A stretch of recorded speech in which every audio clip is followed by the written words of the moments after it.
Hi, my name is Wyatt McCabe, and I'm speaking for the affirmative, stating my thesis that mentally insane individuals should still be tried as criminals, regardless of their mental state.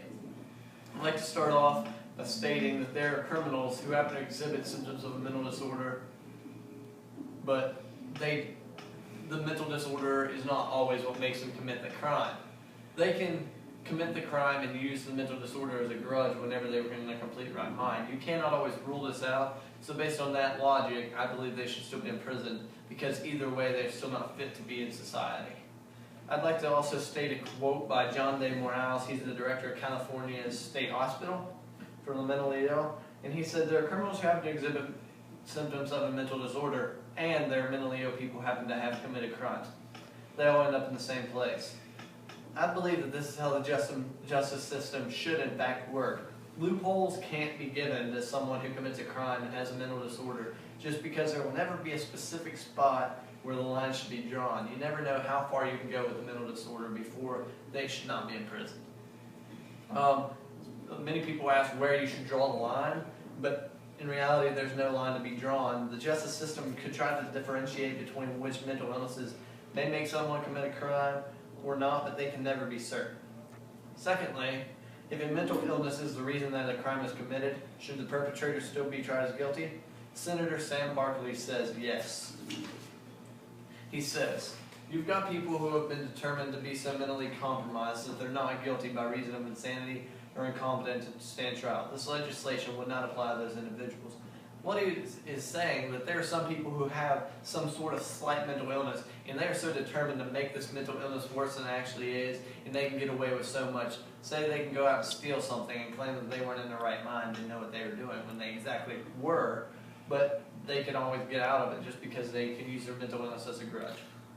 Also, individuals with mental illnesses can commit a crime, be fully aware of it, yet claim the illness has made them lose control of their mind. And that's just really a slippery slope, because no one can ever be completely sure when it is an illness or when it is a person. My last point is a question.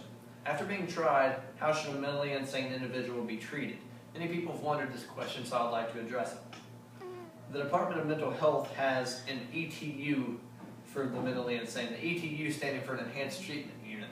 And what this unit will do is it allows the mentally insane individual to stay in prison, yet they will be treated and more closely monitored than the average inmate.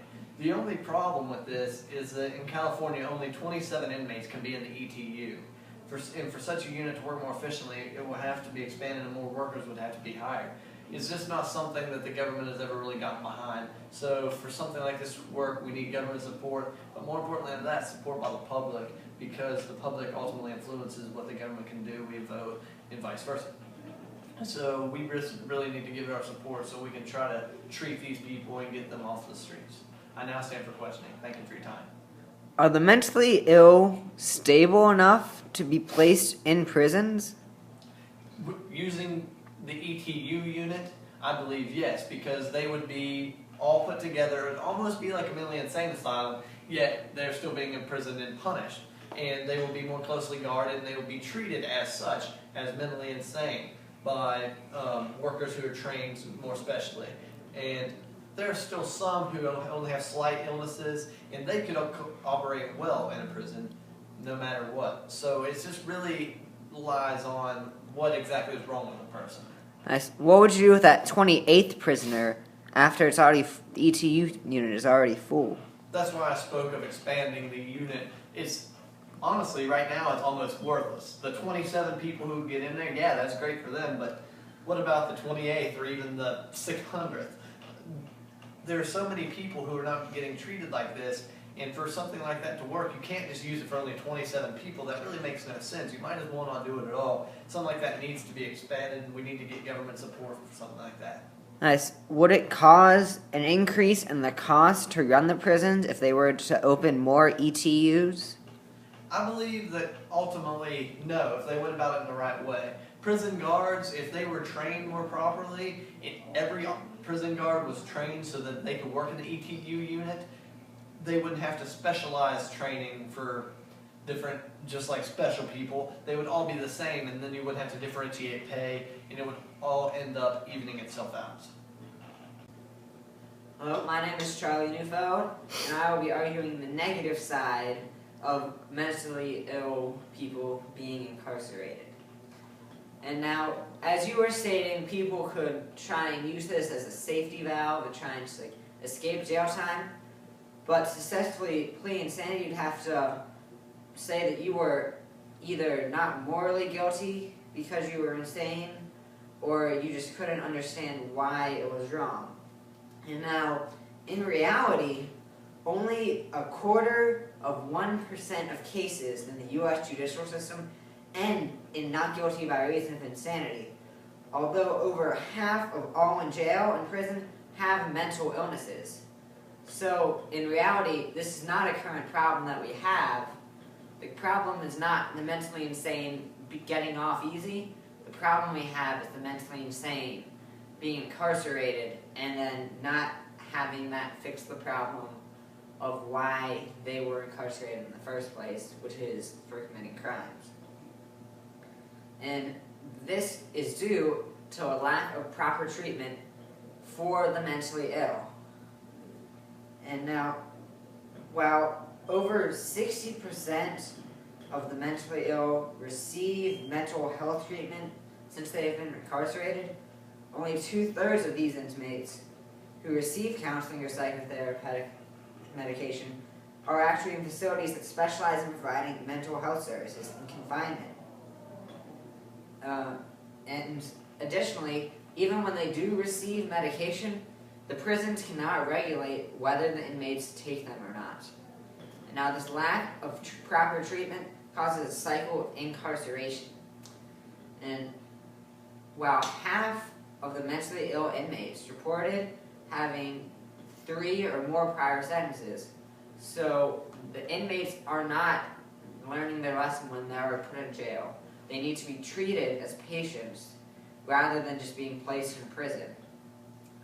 Additionally, the cost of actually just treating them would be significantly less than incarceration. For instance, the annual cost of case management for mentally ill in Michigan is just over $2,000, while for more intensive programs it's just over $9,000. Although the average cost for an inmate in Michigan is over $34,000 per year. That's up to a $32,000 cut going against our government when we are already in such debt. And thus, we need to create more hospitalization. We need to treat these people as patients. We cannot just keep fighting them and sending them to prison where they will just go, they will spend their time, they will not change at all. If anything, they will be getting worse. Then they will come back and commit the same crimes over and over again. Thank you. I now stand for questioning. You brought up the fact that over half of prisoners in America are mentally insane. Do you not believe that the ETU unit would be efficient for something like that? That way they are still being treated as I described and punished at the same time, because as they're being treated, it could help their mental illnesses to die down some and them to be able to operate more efficiently in society when they got out of prison. That would be useful if they could get the correct funding, but as I noted, it's actually cheaper just to treat them rather than to try and incarcerate them at all. Do you think that it would even take any additional funding if we just started to train new prison guards, or even the current ones, just train them for how to deal with people like that and up the qualifications for prison guards? That would be on their own accord, and ultimately that would be something that they would learn in college or wherever they got their training for that. That would be on their own. So technically you wouldn't have to be wasting any of the government's money. Well, they'd have to pay for the additional training, but also just to treat the mentally ill as people and patients rather than waiting for them to get into trouble and going to jail, it actually would cost less just to try and fight the problem up front and to try and help them. So do you believe that after a mentally insane individual commits a crime, and say they're not incarcerated but they are only treated, do you think that they should be put out in society or left in the mentally insane asylum for the rest of their lives?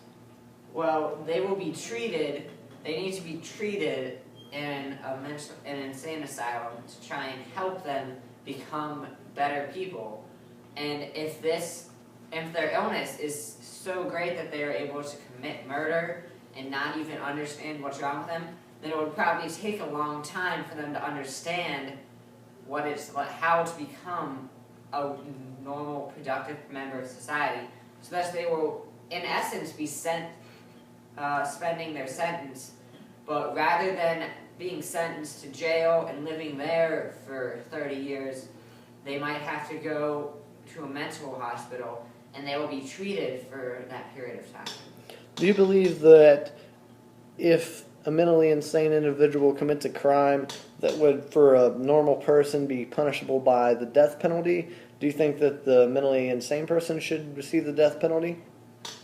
If the illness caused them to commit the crime, then they should not receive the death penalty.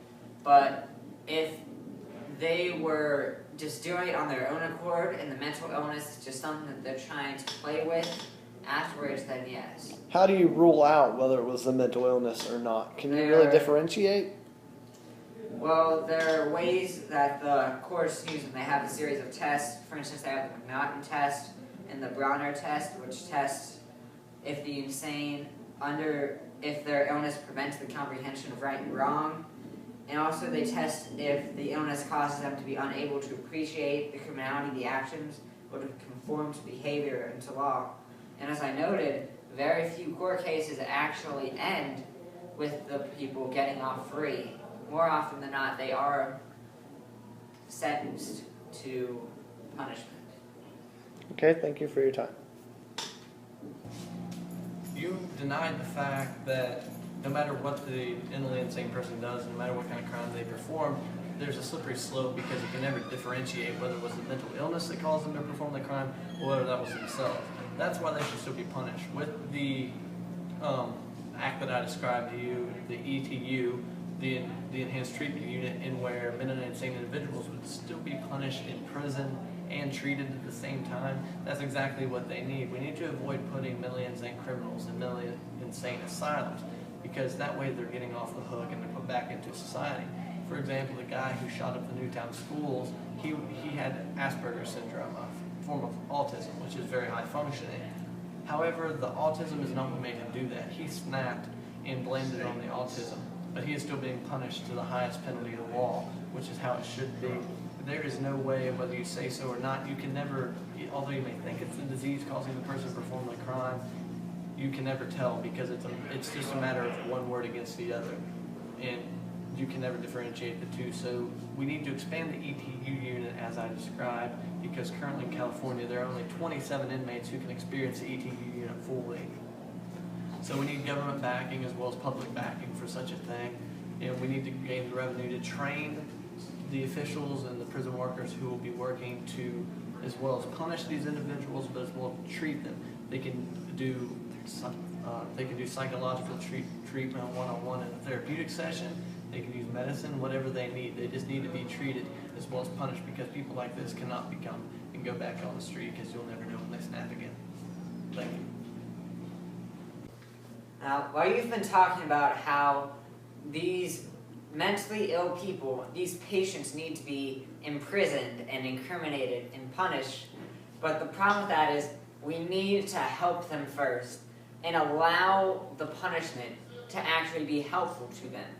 So while you may say we need to spend tons of money training these troops a lot more, getting a lot better units, the special ETU, which currently is ineffective due to its small size, but instead of trying to change up the way that the system works, what if we just change the system altogether? We need to help these people by putting them in mental health facilities, which could actually just help them and make them better people. And then if the crime was so great and they still need to be punished past that point, they can then go to prison afterwards, after they've been helped and they have overcome their illness. And as shown, by the 69% drop in the number of public hospital beds available for the mentally ill. People are not looking out for them, and they're just instead waiting for them to get into trouble and waiting for them to commit these crimes that they can't even control. So overall, many prisoners could easily be diverted back into regular life if they were just proper treatment, and then they would never even have to go to jail in the first place. Additionally, while you were trying to say that people were trying to use this as a scapegoat and a get out of jail free card, only a very minute amount of cases actually end with the defendant just getting off free because they're mentally ill. And additionally, the proper treatment would stop people from continuing this cycle of jail and free and jail and free if people just knew what they were doing wrong and they could be treated for it, and then they would feel better about themselves because they wouldn't be in jail and they wouldn't keep going to jail. They would keep staying out of jail. And also, most importantly, as we would need, it would save money for the state and for the government, because it costs less money just to manage someone, like for case management of someone mentally ill, than to imprison them and to pay for them to live in a penitentiary.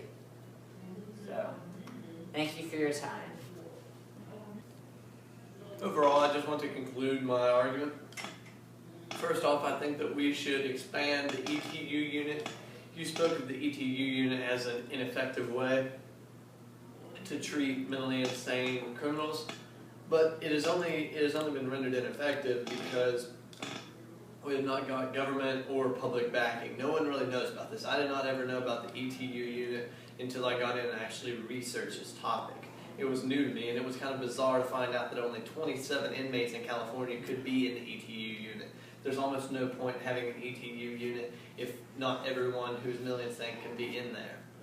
It would not be much different, except there would have to be a little bit more training for prison guards to be able to monitor the prisoners on a psychological level as well as a physical level.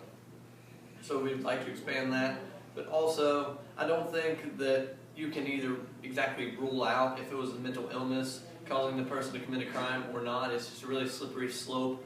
So overall, all criminals, irregardless of whether they were mentally insane or not, should still be tried as such, as a criminal. And whether they're mentally insane or not, should still be tried just as the next guy would be, because criminals like that obviously cannot be on the street. They cannot be trusted to act in a sane way. So they need to be off the streets and punished as soon as possible. Thank you for your time. Thank you for the debate. I've enjoyed it very much. Thank you, Charlie.